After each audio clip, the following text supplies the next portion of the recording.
Bonsoir à toutes et tous. Alors pour ce dernier discours étudiant, courage, c'est le dernier, après on boit. Je vais commencer par une question. Quel est, selon vous, le point commun entre un diplômé en droit, en histoire, en ingénierie de gestion et en psychologie? Eh bien, il existe pour eux, perdus dans les limbes du catalogue universitaire de l'UC Louvain, ce qu'on appelle communément le Master 60. Un master qui, en un an, fait de ces jeunes diplômés historiens ou psychologues des professionnels de l'information et de la communication. Et j'ai la chance aujourd'hui de faire partie de ceux-là et de prendre humblement la parole en leur nom. Mais comment fait-on ce choix? Qu'est-ce qui nous décide un jour à délaisser notre vocation première pour débarquer à l'école de communication? Chacune et chacun aura ses raisons propres, son parcours de vie. Mais arrêtons-nous un instant sur ce qui fait qu'aujourd'hui nous avons ce choix, notre socle commun, la démocratie. C'est passé un peu inaperçu chez nous, mais il y a 8 jours, Javier Milei, le président argentin ultra-libéral, élu de justesse 3 mois plus tôt, a fait fermer du jour au lendemain l'agence de presse Telam, qui, si elle ne vous dit peut-être rien, était tout de même la première agence de presse d'Amérique latine, l'équivalent de l'agence France Presse en francophonie. Aux États-Unis, le mois de novembre prochain laisse planer l'ombre d'un goût amer de déjà-vu. En France, le scénario de la glaciale bande dessinée La Présidente ne paraît plus si farfelu, désormais.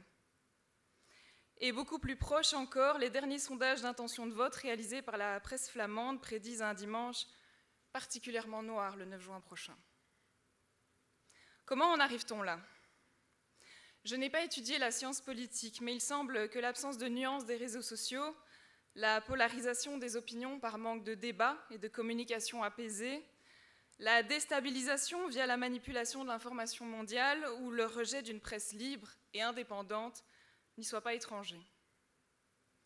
Face à nos démocraties qui vacillent, on choisit de rester debout, on tient bon. On choisit de dire et d'écrire avec mesure. On choisit d'informer et de communiquer. Je ne ferai pas l'affront d'expliquer à des diplômés de la communication le poids que peuvent avoir les mots. Les mots justes, mais aussi les mots faux. Du pouvoir qu'ils confèrent et de la responsabilité qu'ils portent. À travers nos articles, nos communiqués, nos campagnes, à travers le contenu que nous choisirons de mettre en avant, à travers la coloration émotionnelle que nous déciderons de lui donner, nous contribuerons à forger l'imaginaire collectif sociétal de demain. Nous contribuerons à influer sur la vision qu'ont les personnes de ce monde, de ce que nous devrions soutenir et de ce dont nous devrions avoir peur. Pour ma part, je n'ai qu'une seule peur. Voir nos démocraties s'effriter, voir nos droits se dissoudre, voir le thermomètre s'enflammer. Mais à l'image de Judith Godrèche récemment ou de Martin Luther King bien avant elle, nous pouvons rêver d'autre chose. Nous pouvons écrire, nous pouvons parler. Nous pouvons choisir au service de qui ou de quoi nous voulons utiliser le pouvoir que nous avons appris à donner aux mots. Rien ne semble impossible pourvu que quelqu'un puisse le raconter. De quel genre de monde avons-nous vraiment envie de parler ? Les enjeux sont bien assez nombreux, les réalités rarement blanches ou noires.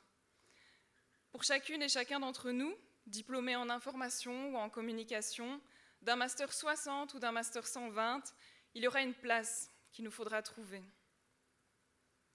Dans le journalisme ou en entreprise, dans la communication publique ou en politique, au cœur de l'éducation aux médias ou dans le secteur culturel. Cette cérémonie ne marque pas une fin, mais un début. À nous de choisir le début de quoi. Pour clôturer et avant de laisser la place aux choses sérieuses, je voudrais reprendre une nouvelle fois la devise du célèbre quotidien américain The Washington Post, que les journalistes diplômés ici présents connaissent bien désormais. Elle dit « La démocratie meurt dans l'obscurité ».